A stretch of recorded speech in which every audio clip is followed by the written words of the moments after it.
When we were young, we were told, "Fear God. God is watching you. Don't make him angry, or you'll burn in hell." We were handed an image of God that was powerful, but terrifying, holy, but distant, a God of rules, a God of wrath.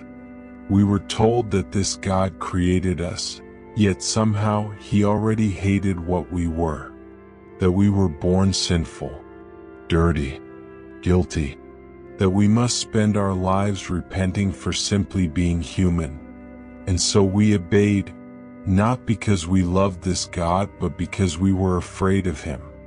Many of us were raised not in love, but in fear-based obedience. We weren't encouraged to explore. We were told to believe without question, to submit without doubt, to silence our intuition, ignore our questions, and label them as rebellion. This wasn't faith. This was programming. It wasn't about knowing God. It was about fearing punishment, about earning our way into heaven while trembling at the threat of hell. But here's the real tragedy. When you're taught to fear God, you can never fully love God. We internalize the belief that we were never enough, that no matter how hard we tried, God's love had to be earned. And even then, it could be taken away. This distorted idea of God didn't just affect our spirituality, it affected our mental health, our self-worth, our relationships. Ask yourself this: who benefits from a fearful God? For centuries, God has been used as a weapon to justify war, to control the masses, to silence freethinkers and mystics, to label love and humanity itself as sin. What if the angry, jealous, punishing God was never the true God to begin with? Unlearning is painful, but in reality, it's a return to truth, because deep within our soul we know true love cannot coexist with terror, and divine presence could never delight in human suffering. The illusion of separation. We were told God is up in the sky, watching, judging, distant, separate. So when suffering comes, we ask, where is God? That question comes from the biggest illusion humanity has ever believed, that we are separate from the divine. This illusion is the root of our pain. It makes us feel abandoned. It makes us believe we must earn love, prove our worth, and beg for mercy. But ancient wisdom, hidden in mystical texts, Gnostic gospels, and spiritual traditions around the world, whispers a different truth. You are not separate. You never were. The true nature of God isn't an old man in the clouds. It is presence, pure awareness. It is the source behind all life, including yours. God is the breath in your lungs, the spark in your chest, the quiet knowing in your soul. Jesus himself said, "The kingdom of God is within you." But organized religion made us look outside ourselves, to priests, to rules, to rituals, forgetting the sacred center inside us. In the illusion of separation, pain feels like abandonment. But from the soul's view, pain is often a mirror, reflecting where we've forgotten our divine nature. The world doesn't reflect who God is. It reflects who we think we are. The moment we remember we are divine, everything begins to shift. Why suffering exists? Now comes the hard question. If God is love, why allow suffering at all? To the mind it seems cruel, but to the soul there is something deeper at work. This world is a realm of contrast, of duality, of shadow and light. We come here to experience, to grow, to remember through forgetting. Earth is not a punishment. It is a school, a sacred training ground for the soul. Here we feel loss, so we learn to cherish. We feel pain, so we learn compassion. We face injustice, so we awaken to justice. Some souls choose harder paths, not because they are cursed, but because they are ready. Not all suffering is chosen. Not all is fair.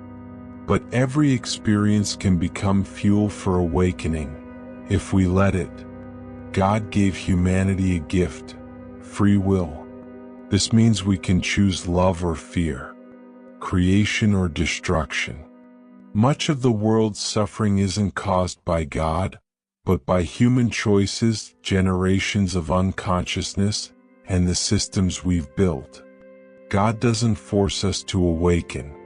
God waits patiently within us until we do. That's love, not control but freedom. The soul's role in suffering. We often ask, why would a loving God allow me to suffer? But perhaps the real question is, what is my soul trying to awaken in me through this suffering? This life, this world, this body, they are not the entirety of who we are. We are souls, eternal and radiant, temporarily clothed in human form. The soul has a different relationship with pain than the mind does.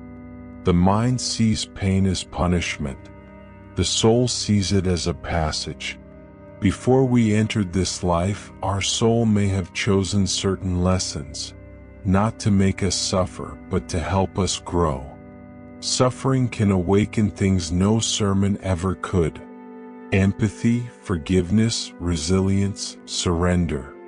In ancient alchemy, base metal is burned, broken, purified so it can become gold. In the same way, our soul is refined by our darkest moments. Not because God is cruel, but because the fire reveals what is real. Pain humbles us, softens us, slows us down. In that silence, we begin to hear a deeper voice. Pain can be a portal, a sacred doorway into higher awareness. Some of the most beautiful souls you will ever meet are the ones who have suffered deeply, but still choose to love, to help, to rise. Because their pain became purpose. Their wounds became wisdom. And maybe that's why the world is full of both suffering and light. So after all this, is God love? Yes, but not the small, sentimental love we often imagine. God's love is not a reward for good behavior. It's not conditional. It's not earned. It is unbreakable presence. The constant light behind every shadow.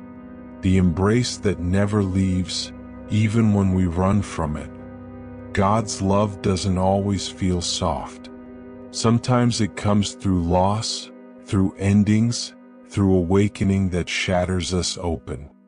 It is love that burns away illusions. Love that says, you are more than this pain. You are divine. Wake up. When we awaken to this love, we no longer look to the sky for God. We become the hands, the voice, the heartbeat of the divine. Every act of kindness becomes sacred. Every wound becomes wisdom.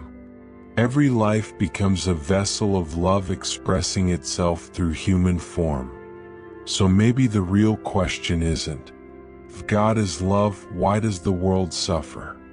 Maybe the real question is, will we become the love that heals it? The world doesn't need more fear. It needs awakened hearts. It needs people who are willing to unlearn fear-based religion and rediscover the sacred truth inside them. You don't have to have all the answers. Just start with one question. What does love ask of me today? If this message spoke to your heart, share it with someone who needs to hear it. And if you're ready to go deeper on this journey of awakening, healing, and reclaiming your divine truth, subscribe, leave a comment, and be part of our growing community. You are not alone. You are not forgotten. You are not broken. You are loved. You are divine. You are awakening. And the world needs your light now more than ever.